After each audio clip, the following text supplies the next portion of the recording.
Go for it. All right, welcome to Keys to Home. I don't even know what episode we're on, but we're talking about freedom. I was showing off my t-shirt earlier. It says we all want a little bit of that freedom. Dirk Bentley.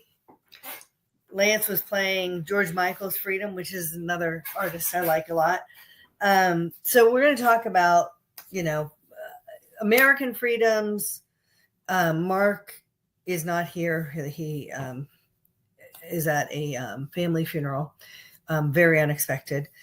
We were going to have him talk a little bit about freedom from debt. So we'll touch a little bit on his behalf of our freedom from debt. So at different times, I know I've been debt free and I'm getting ready to be again.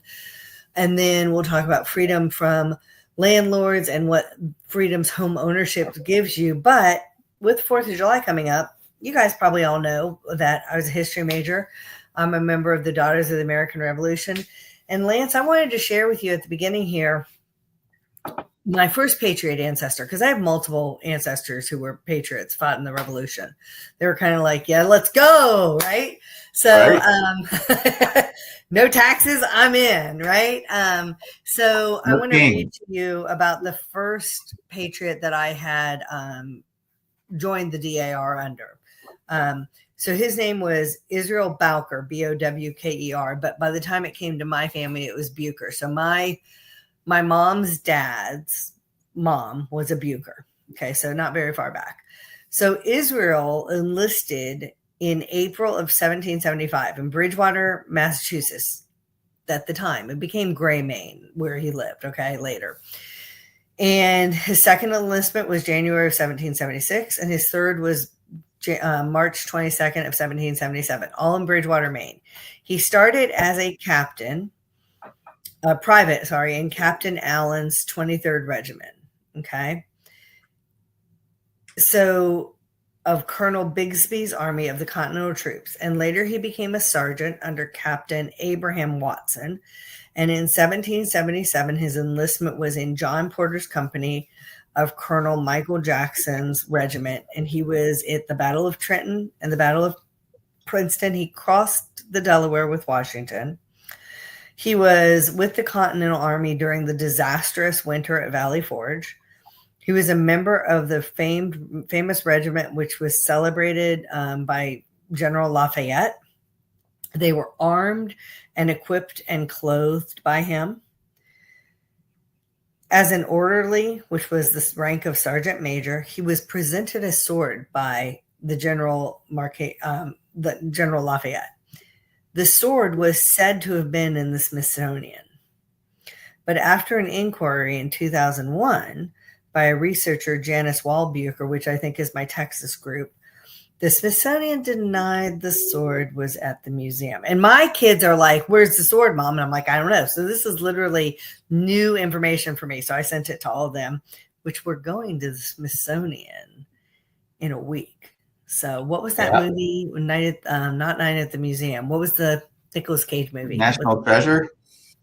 The movie or Nicolas Cage being the national treasure? Yeah, right. So the Buchers maybe. I'm just teasing. Don't come for me at the Smithsonian. We're not doing anything but looking. Actually, it is yet to be located. So Israel's uniform no longer exists. It was not able to be kept in the way that you have to keep antique materials, but there are some buttons still existing. He was wounded twice. One of those wounds was a musket ball to the neck, which bothered him on and off while he was at Valley Forge because apparently he was in the medical tent a bit. So a couple of things about that. He was actually one of Washington's bodyguards. He was also at the end of the war given a badge of merit, which is the precursor to the Purple Heart. The badge of the badge of merit was awarded for non-commissioned officers and soldiers in the Continental Army who, until that time, the worldwide military practice was only to recognize high-ranking officers for gallantry, valor, or heroism. It was considered America's first military decoration when General Washington created the award on the 7th of August, 1782, and his written statement expressed this sentiment that the road to glory in a patriot army and a free country is open to all. So I think that's a good place for us to start because, you know, I saw a thing recently where someone from a different country was talking about the American dream of home ownership, and that's a freedom that we are more easily able to obtain here. Now, I simultaneously saw an article about every hour, I think it was, 10 acres of farmland disappears in Tennessee. Oh man. Yeah. Oh man, that's a big problem. And so they're talking about how do you keep the farmers from cashing in the paycheck and just having developments everywhere. But this is going to go to, you know, I love one of my guilty pleasures. I don't watch a lot of HD TV, but one of my guilty pleasures is Escape to the Country in Britain. And they take people who are living in city centers and they're going out and living in the country. And it's really rare to have homes like 1970 and forward. The majority of the homes are like, you know, 1700s and stuff. It's super cool to me, but you can't change a lot of that. And it's very unique to have a detached home. There are a decent number of semi-detached. That means shared walls, what we would call townhomes here. Even like a duplex, kind of a shared home, what we would call where it's on a lot and not like in a row. But there's a lot of row houses because, quite frankly, there's been a lot more people living in those areas, even the rural areas, for a lot longer than here. So we are a vast country. You know, people come over here from Britain and they're like, you're just popping off and driving an hour to work. What are you talking about? Like, you know, you can drive 7 hours and still be in the state of Texas. You know, that kind of thing boggles their mind. And I know that a lot of Americans, younger especially, feel that the dream and the freedom of home ownership is out of reach. It's not. Yeah. I'm worried price-wise about how long it's going to be within reach. But let's talk a little bit about, you know, do you have any rent calculators? Do you have anything like that we can talk about or talk? The other thing is sometimes I would like to ask you about like people like me, self-employed, doctors, where they've got a big income, but they're not earning it yet. I know in the past we worked with someone who was a first-time buyer, not where you are now, but I think you have programs like this, who was he had been a guitar tech for maybe Luke Bryan, and then he was traveling with another country star as a light and sound tech. And so they had contracts. There's all this money coming in, but how do you do those kinds of unusual loans? And then, of course, the THDA, the USDA, some of those zero downs for our non-veteran buyers who need zero down. So let's just jump into whatever you want to jump in on. What is it right up there? See that? My first word, 8 minutes and 22 seconds. Am I being chatty? You are commanding the airwaves. Got it. Not a problem. Good stuff. I did the calculations on her 10,000 per hour. That's 50,000 acres a month. That's 600,000 acres a year. I didn't take the time to look at how many total acres there are, but that's a lot. That's like rainforest weird stuff that we heard this is how much rainforest is being consumed, and now 10 acres an hour. That's crazy. I got to put my hair up. It's bothering me. We're going out on the kayaks a little bit. So I'll live in the lake life. Lake girl. Dirty River Girls. Does that still exist? Dirty River Girl t-shirt company is still around. The website is down at the moment, but you can get t-shirts direct. Got it. You were talking about a lot of different things, doctor loans, and well, let's talk a little bit about, and leading into that, let's talk about last Sunday. Y'all are seeing this. You'll see this on the 6th. Let's see, 7th. You'll see this. 7th. And this past weekend, a couple of days ago, Jennifer asked me to help with an open house, and we did it, and it was a smash success. I and she it's been years since we've had an open. There was another house. She brought it up. It's funny. She said, what was the other address? It doesn't matter. There was another house. Also all brick Williamson. Yeah, years ago, where we just, like, everyone was all over it. We had 10 or 11 people come through. We had 2 people write offers. She sold it in a week. That is, that's a rainmaker move. Mm-hmm. But it's not, it didn't feel like a one-off like it would have felt the week before. The reason being that 2 of the people that walked by that came in wanted to buy it. 5, 6, 7, 8, maybe 2 people got out of there without engaging with us, which I find very interesting. Most people in the past couple of years, they're in, they're out. Who goes to an open house? People always used to say, "Oh, I don't want to do open houses. You don't ever learn anything." Well, that's because you're not engaging. Nobody wakes up on a Sunday and says, "You know what, honey? Of all the stuff you have for me to do today, let's go look at just random open houses." No, people go to them for a reason. They're either a neighbor that wants to check out, what's going on? Who's a realtor? How are they going to price it? Because maybe I'm going to. My house look like, compare. Right. All those looky-loos. I don't mind them. I know. I totally understand. However, it's that pushback. I call it the Best Buy syndrome. You stand in front of the big screen TV, the salesperson's like, "Can I help you?" You're like, "Oh, no, I'm just looking." No, you're not. You're there to buy something, and the good salespeople know that. But that's how it was. People were engaging with us. Totally engaging. Jennifer, just to let you know, the reverse mortgage guy reached out to me today. Hey, yeah. And we just, that person at first did not engage, and then they did. Another young lady, she's like, these rates are just killing me. And I said, "What about the rates killing you, Jennifer?" And she said, "Well, it's the payment." I said, "Well, I'd like to talk with you about that." And I talked about a 3-2-1 and a 2-1 buy. She had no idea. I had owned a house before. When I explained the escrow function and setting up the money to pay that, her eyes kind of lit up. She totally got it. So we had lots of our sleeve, even though they're short sleeve. Right. Lots of people felt like we're interested in talking to us. So we left on cloud 9, and she got a call that night, the first offer. So she had it under contract the next day.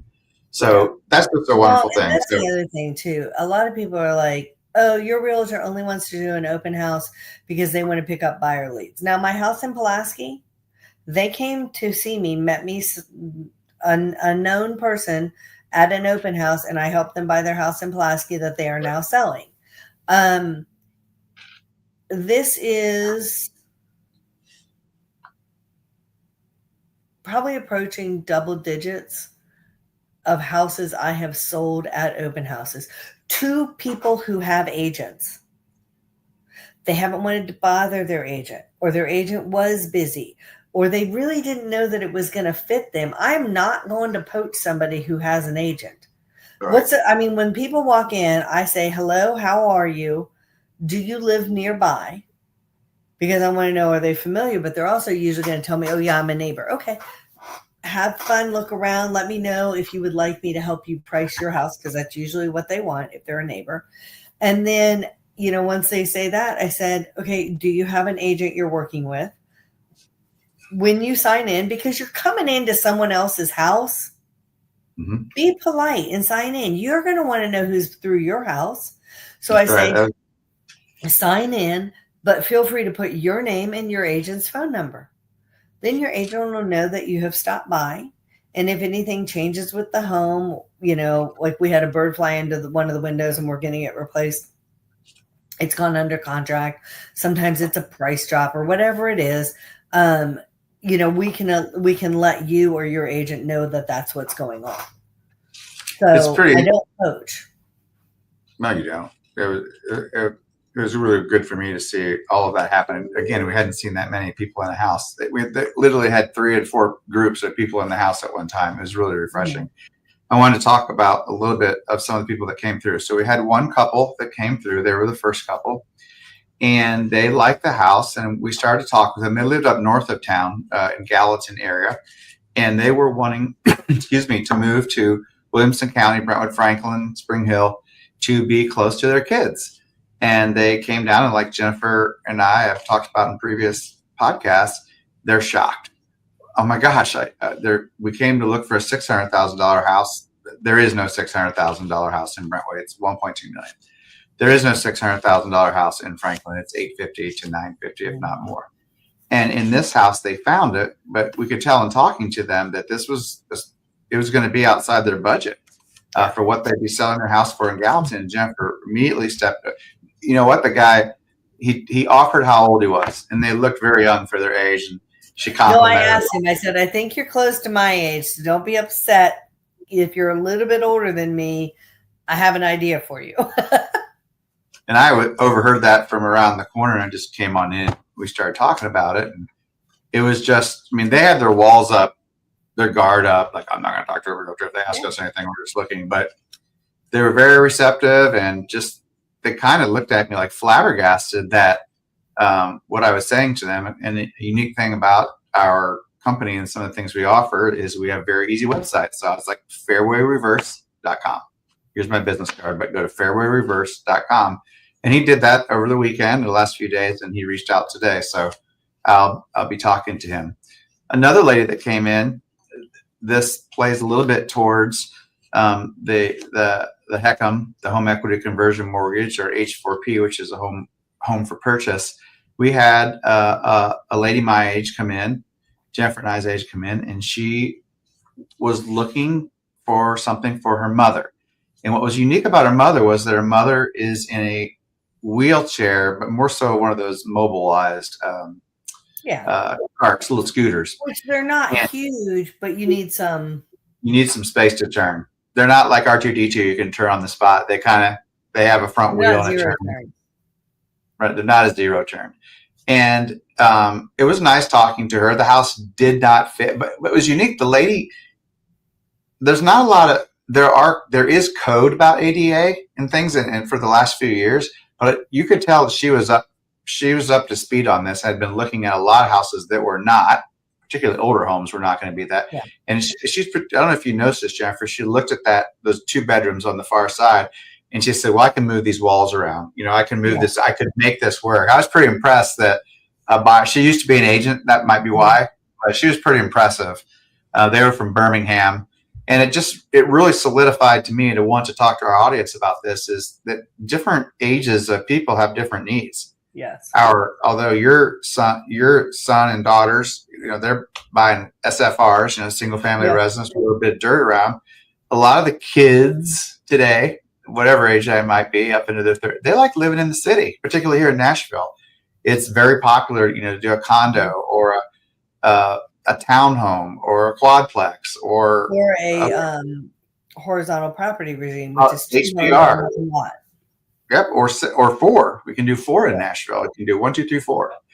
But it was just really cool to see the different. And then we had an Air Force veteran come in.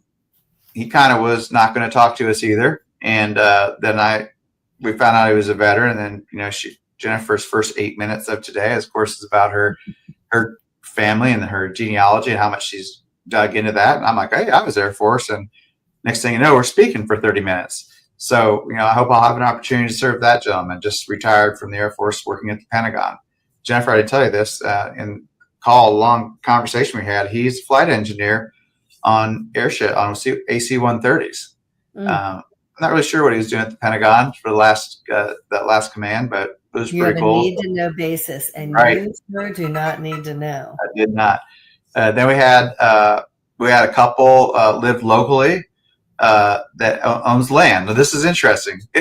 I'm glad we're getting to talk about this, because all the different people that walk through, I took really detailed notes, which I don't usually do that with my ADHD, but I really was on it this weekend.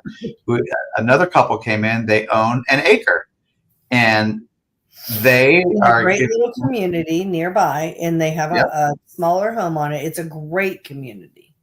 And they want to have children and realize that they need a little bit more house. And so they were looking at, hey, what would that look like to make these conversions? This was an amazing open house, Jennifer. Everyone was going out in the yard on this property. They were walking out in the yard, and how far does this go back? What is that out there? And I'm telling you, people just don't do that all the time. It was people measuring things. About that house. My seller looked for a house for a year with me because her son was going to be going into middle school, and he would be going to Spring Station. and she wanted him to stay with his friend group at Spring Station and go Right. to Summit. And it is challenging to get a home zoned both Spring Station and Summit that has a private backyard. That dirt in that little teeny area of Spring Hill, Williamson County side, it was fields. And so you see your neighbor. But this particular, it was the Buckner Crossing community, and it was at the back end. It's a U, like U, and then a couple streets across the U. And the back end of that, down where she lives, there is McCutcheon Creek. So the tree line stayed and the creek stayed. And then the neighborhood that's on the other side of the trees is where our friend Tom's daughter lives, sold her house a few years back, Chapman's Crossing. And it is the other side of those trees directly where she is. It's about 100 yards of their walking trail HOA. So not only is there not a neighbor on the other side of the trees, right, like sharing the tree line, the next neighbor is a bit beyond that. And that is very rare in Spring Station Summit. And it was a very idyllic yard. So that's one of the reasons that a lot of people were going in the backyard. The backyard that we had in Crown Point this last winter that had a lot of people out in it, it had neighbors, but it had mature trees. And so a lot of people really enjoyed that backyard too. Because in suburbia, you get front yard and then you get a backyard where you got a lot of neighbors. So I'm curious, based on some of the new rules that you've shared to me about listings and stuff, when you sold that house to her, you were able to give it, or she already knew where she needed to be. For example, if someone was coming from California and started asking you about schools, from what I've learned from you recently, you may or may not be able to. Cannot. I can be the source of this. Because if you say to me, hey, Jennifer, my daughter and my son-in-law, they've got 3 kids. They want to get into a good school system. What's good? Yeah. I brought that up because from Worthington, Ohio. And I told you when I moved here, my public school system was on par with the private schools that were here. Right. And my parents paid $6,000 a year on property tax on a $225,000 house back in 2000. Yeah. But that was why you went to Worthington schools. And it's all about somehow the different states are funded. So what I tell people is if schools are important to you, well, first of all, do you have a child yet? Because if you don't have a kid, you got 5 years to buy a house, sit in it, and gain some equity to get into whatever school system you want, because school system will be a price driver on homes because limited supply and demand in that school system. So what I tell people to do, whether they're from the area or not, because sometimes people don't know what good and bad schools are nearby, right? Like you're in Franklin, you don't know what's good in Spring Hill, you don't know what's good in Rutherford County, whatever. So I said, ask friends, family, whatever, look for a school you are familiar with that you know is good. So like I know that Thomas Worthington High School in Worthington, Ohio is a good school. I'm thinking of a school that I know is not as good. I'm not going to say it. It's not Upper Arlington, even though they were our arch rival. Okay. So let me just say there's another school that's in my head that didn't have as good a reputation for either safety or academia or, special students' attention, whether it's a slower or an advanced student, right? I'm thinking of that.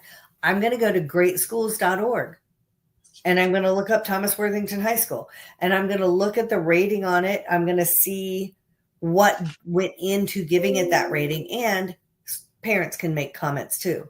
Because sometimes you have a great school and people are like, yeah, but there's bullying, or yeah, but the administration doesn't take care of it when someone says that my son did X, Y, Z. You know what I'm saying, Lance? Then you're going to go to the schools that are zoned where you're looking in Tennessee, where you've never been, or you haven't had a child in, and you're going to go to great schools and you're like, oh, Summit High School. How does that compare at greatschools.org to Thomas Worthington that I know? And how does it compare to the less desirable school that I know. And then you're able to judge your apples to apples on what you know and what you feel is good and important. So I'm because the AI is in this, so I already can read your mind. Oh. You're gonna pull that Worthington thing out. So I'm gonna drop a little Ohio of my own on here because it's gonna pull it out too. And damn it, I'll find it. I went to New Bremen High School. I grew up in New Bremen, Ohio. Not county? Near Worthington. No, it's a city. Okay. It's in no, it's a county high school. No, it's a city. Okay. K through 12 in the same building, a whole city block. My father, I got my diploma from my father, who was the school board president on and off for many years. New Bremen was an amazing school. I just pulled it up on the thing you just told me about. Oh, yeah, my parents both went to Ohio State, the Ohio State University. Yeah, that was new. And New Bremen was a great school. I just went to greatschools.org. They get an 8 out of 10. I imagine that's pretty good. I know it was very good when I went there, and so were the other towns around. The other town I'm going to use as an example is Minster, Ohio. Very good school. A lot of pride in both of those towns. But I brought that up because I live in Franklin. You know me. It's ironic. The person you were talking about, the guy that works for Luke Combs, we did that loan in 2018 or 2019. So it's getting up there in the years we've been working together. Bridged the new year because something went sideways, not with us. We were supposed to close it like December 29th, I think. Something like that, yeah. It was as Luke Combs was blowing up. It was pretty cool. And because of that, because of Jennifer, I've done multiple loans, including multiple loans for the band. It's been a great connection. And I specialized for a long time in working with the music industry and how to figure royalties and how their different pay is structured for that, which is very different than the average person. But to jump back, I live in Franklin, and we're in two different places I've lived since 2006. So we've lived there in Franklin for almost 20 years. It's hard, 19 years. And we've been rezoned like 5 times to different high schools. So I think it's great that it worked out for your client. So that's the other thing that you need to know. So if you tell me, hey, I don't want to have to move schools, county high schools, in Tennessee, you have one special school district per county. So Franklin is a special school district, but they don't have high school. And if there's empty dirt behind you, you cannot assume, unless it's TWA, that it's not going to be built on, because it's going to be built on potentially at some point. But what's really interesting about Summit and Spring Station and that Buckner community, you are not allowed to leave, is my understanding when I was last looking this up, the county with a school bus to get the kids to school. You have to stay within Williamson County to drive the kids to school. You also cannot pass a school, like a high school, to get to a different high school. Oh my gosh. So where that is located at the very southern end of Williamson County, you can't get out of that neighborhood and really drive very far without leaving the county. And you can't go north without passing those schools. So it was those neighborhoods, Chapman's Crossing, Sakari, Buckner Crossing, Wades Grove, those are really pretty safe to say. Wilkerson Place, they're always going to be Spring Station and Summit. I don't know where you could find dirt to build another school that you had to stay within those parameters. Never say never. I'll build a bridge. Like they put June Lake in. That happened finally. Well, June Lake. That's a whole set. That's a whole video session. We can introduce you to the traffic flow of June Lake. Look it up. Yeah. We have another fancy one coming in. Oh, at the airport, the Nashville airport. That's kind of got everyone wrapped around the axle backwards, as my dad used to say. Yeah, right. So tell us some other ways. So, do you have a rent, like how much you waste in rent? We do have, I can't pull it up right as we're talking, but we do have a presentation about the cost of waiting, which is, how much you're spending on rent versus what you might be Maybe we spending. can put that as a sub. You know how when my slides messed up on that one buyer's orientation, I put it in as a sub underneath that one. Let's do that. And then the other thing is the cost of waiting. We've talked about this and talked about this. A home, I'm starting to see homes I showed 4 and 5 years ago when people were like waiting for the price to come down or now waiting for the rates to come down that are 200,000 or 300,000 more. Prices aren't going down. I mean, they're leveling. They're going down in that, had they kept escalating in 21, we might have priced your house higher. But I'm really not seeing a lot of people sell their house for less than they bought it for, unless they went in with their hair on fire and made kind of bad decisions and offering way too much above appraisal. Although, there are houses sitting on the market, and mine went into multiple offers. Another buyer I have under contract went into multiple offers, and we darn near went into multiple offers on Pulaski, and they almost went into multiple offers on the Murfreesboro buyer I have. So those are 4 that were multiple offer kind of situations, even though we have houses sitting. And I did talk to some other agents this weekend that they have certain houses that are really hotting up, and they're starting to see appraisal gap waves and financing waived and this, that, and the other. So Cash buyers, what? Get off the fence. Get off the fence. You're paying your landlord's mortgage or you're paying your mortgage. We had 111 apps in June. So that's the church team. I had about 20, about 130, 135 just in June. Yep. People are looking. They're acting. That's what I wanted to say about the people.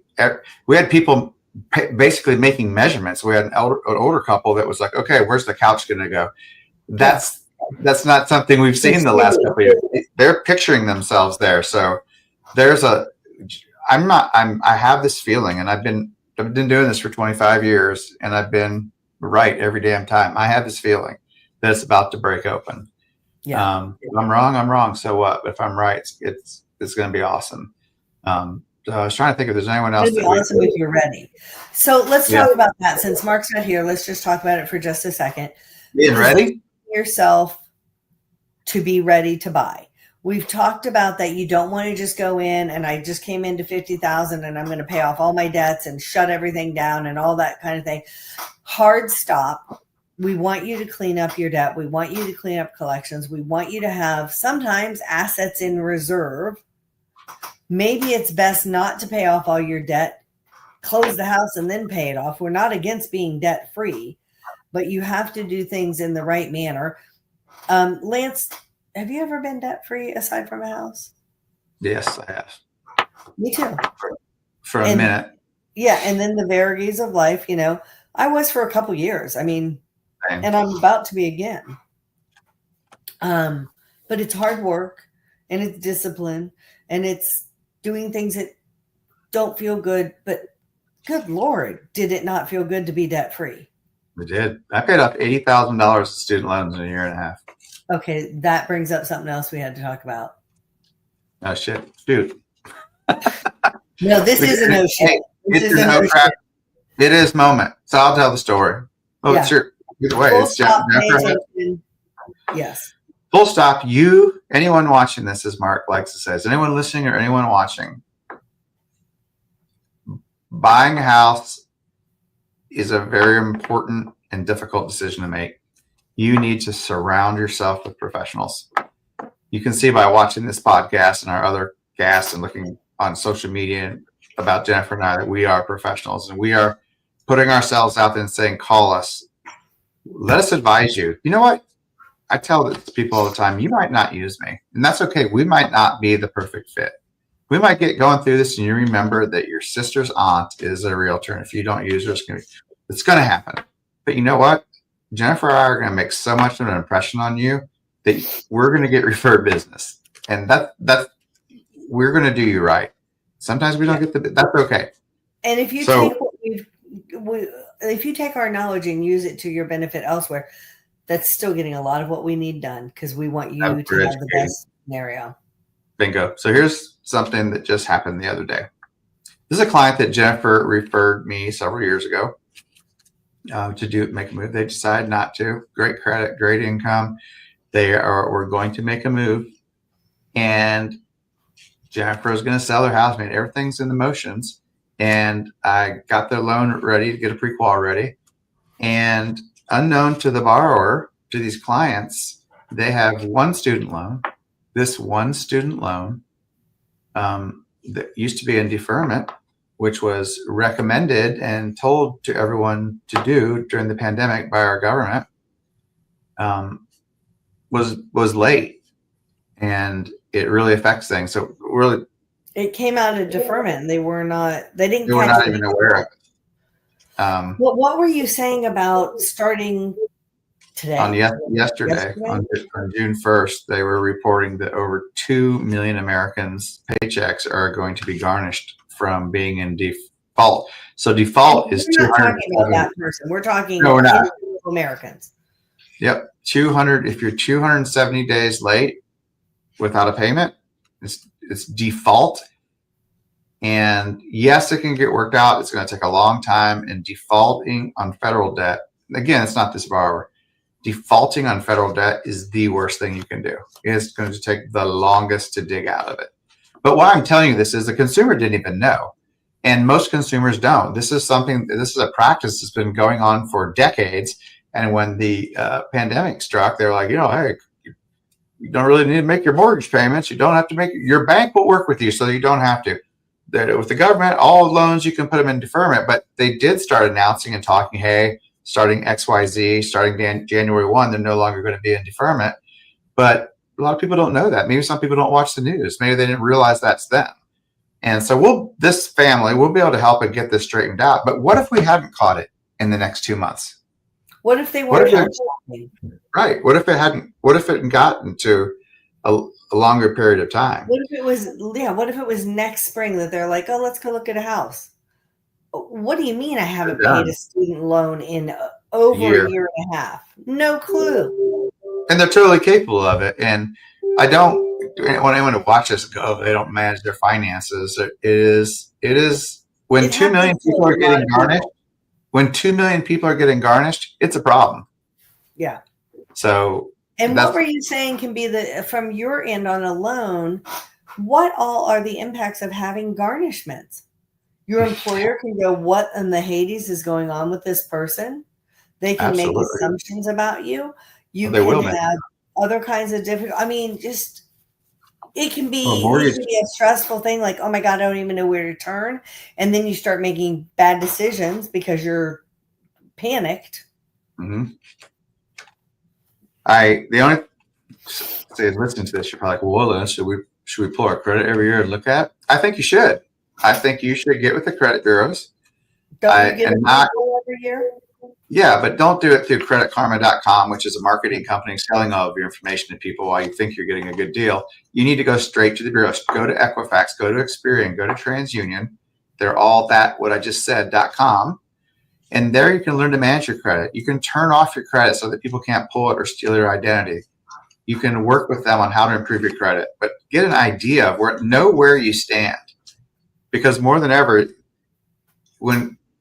if you wait to the last minute to do these things and go and try to buy a house, more times than not, it's problematic. And we're going to get back. Jennifer was just saying, she's just mentioned 4 houses that were or almost in a multiple offer situation. And I can promise you, and I know from experience, one of them that I was at, the expediency of closing helped make a decision in the offer. Yeah. And you can't not be ready. And I have people call and they're like, oh, I just wrote an offer. We need to close by, it's not possible.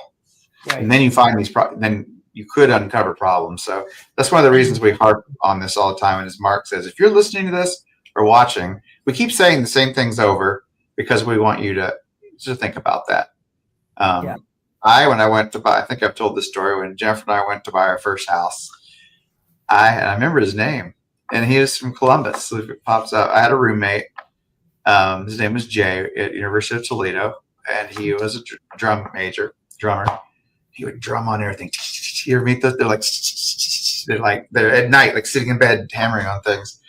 And Jay and I, we split an apartment, and he paid for the Buckeye cable, and it didn't get paid when we moved out. And years later, Jennifer and I are going to buy a house, and here's a $180 Buckeye cable collection.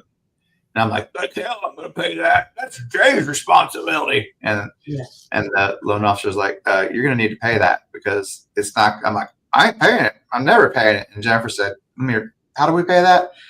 And those things. Because if you didn't, it was going to keep you from getting a house. I was going to get the house. It was open. It was the bank. Look at that. Oh, you can't pay $180. How are you going to pay for back then? Mm-hmm. How are you going to? We bought my parents are both passed away. Bless their souls. When Jennifer and I bought our first home in Brentwood, people are going to laugh at this. We bought our first home in Brentwood. It was a track builder, but we customized it. I told you this. We added, it was a 3,100 square foot house. We added a basement, a walkout basement overlooking Brentwood, end of a cul-de-sac. Do you remember what I told you the cost of a full? $260? No, that just to add the basement. Oh, $15,000? I don't know. 17 grand. Yeah. That'd be 170 today if they'd even do a basement. And the house was $256,000, good memory. And my parents came apart. Yeah. $250,000? Yeah. Son. And you know what? It was concerning to me as well. I don't know why I went down that road. About buying the house. I lost my train of thought there for a second. Was 180 going to keep you from doing that? Right. And, had the payment. I remember the payment. It's funny. It was $1,800 a month, Jennifer. A 30-year mortgage with our escrows and everything was $1,000. And by the way, it was 9%. I was going to say that was a higher percent. My parents were like, that's great. And how dare you could buy that? Payment sucks and the price you're paying for your house sucks, but that's a heck of a mortgage rate you got right there. Yep. At 9, that's what they were saying. 2009, that's great. 9/11 happened the next year, and it was 4.5. Yeah, it went to 4.5. But that $180, a bank's going to look at that. You can't make a $180 payment, and I have these conversations with people a lot. There's some arguments about, well, Allstate put this charge on there, and I disputed it, and I'm just not paying it. Then you'll not buy a house. And and I get it. It's frustrating, and it's not that we don't sympathize. Oh, my ex-wife was supposed to take care of that in the divorce. Yep. She's not. Now, you can sometimes in that situation bring in the divorce papers and say, look, it's not me. This brings up an interesting point, Jennifer. I'm going to tread lightly on this. Loan officers, it's a sales position, and I have read that we are held in pretty low esteem. I'm not personally, but the career itself they're like, oh, it's down there with the divorce lawyer and realtors. I'm teasing. We're real. Same thing. Because there are a lot of, unfortunately, there are some people in our profession. Everyone remembers the all shucks, right? The attaboys sometimes go by the attagirls. In situations like we were just talking about, there's some loan officers that kind of won't tell their client about that, or the customer will push back on, I'm not paying that. And then, it moves forward. Oh, how'd they get around it, Lance? Well, they're sitting at the closing table, and there's a list of debts that are being paid at the closing table, and the borrower maybe doesn't notice it. If it's 180, 150, 2,000, this, that, and the other. And it does get disclosed, but I don't think consumers really understand what they're looking at. What I'm saying is some people I don't think this is ethical. They don't talk about it.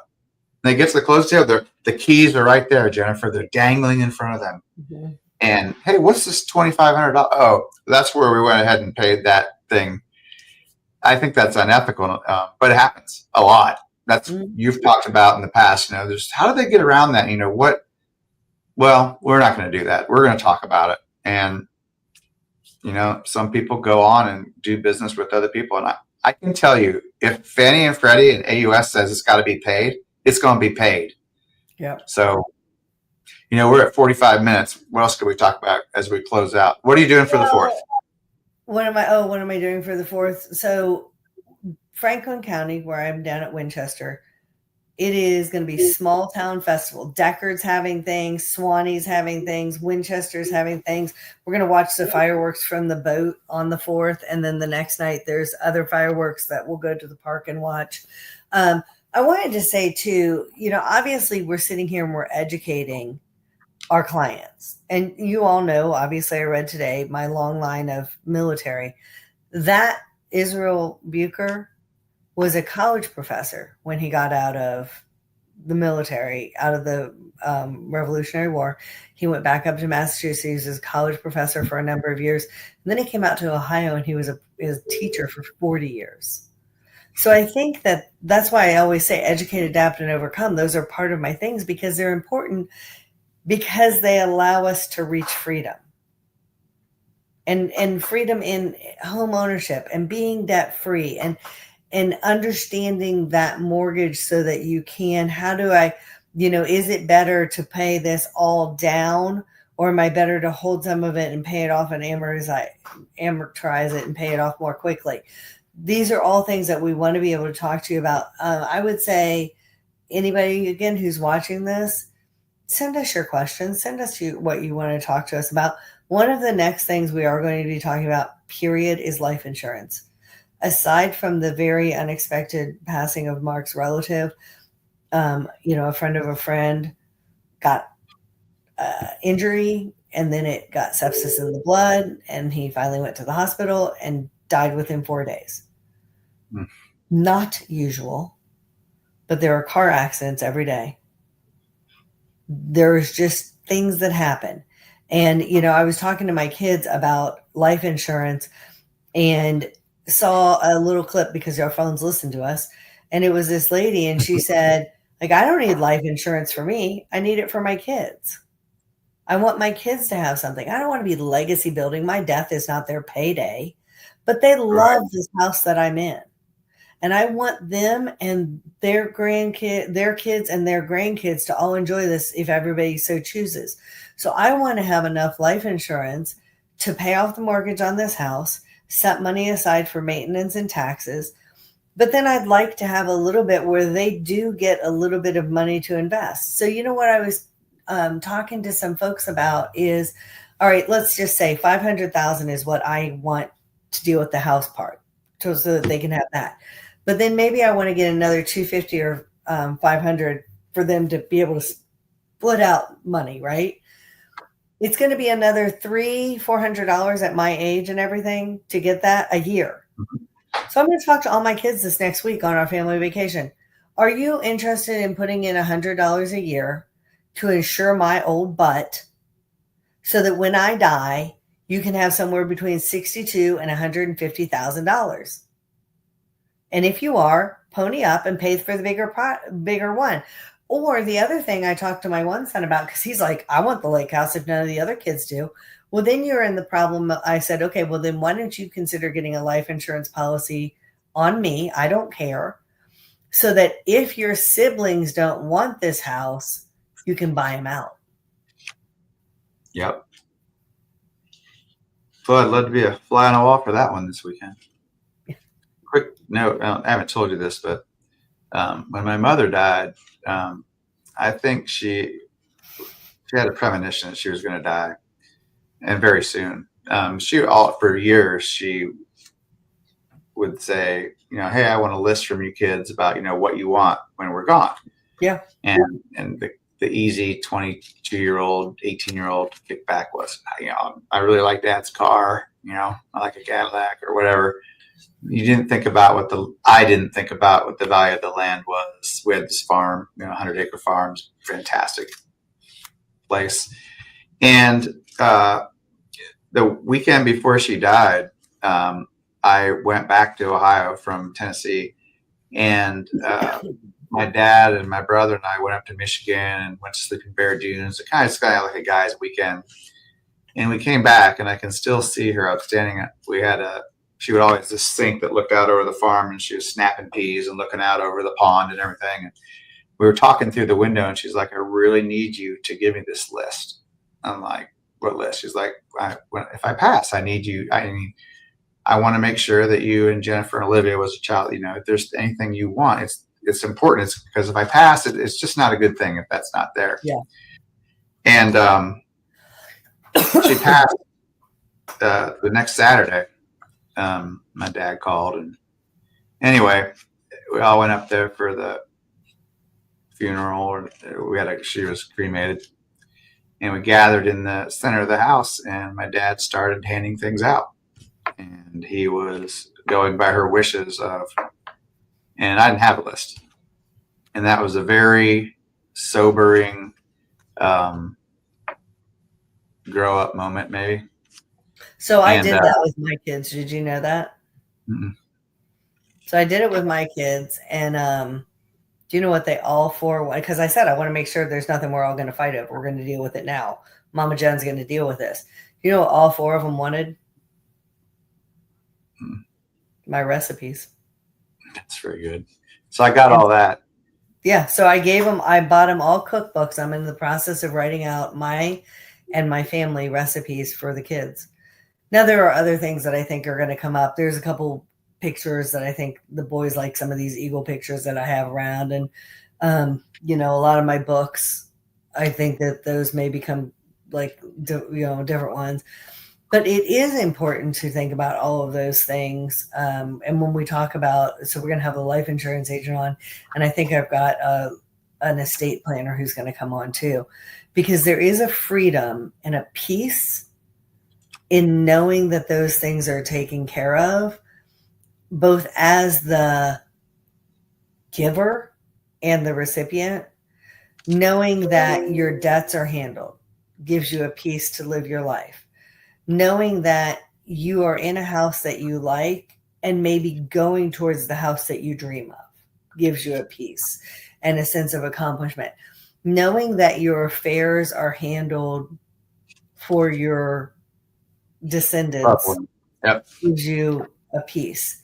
Knowing that your parents and grandparents have their things handled, finances and planning, gives you a peace too. Like my parents, they're now going to be cremated, but when they were talking about having a funeral, like my mother told me what she wanted to be wearing.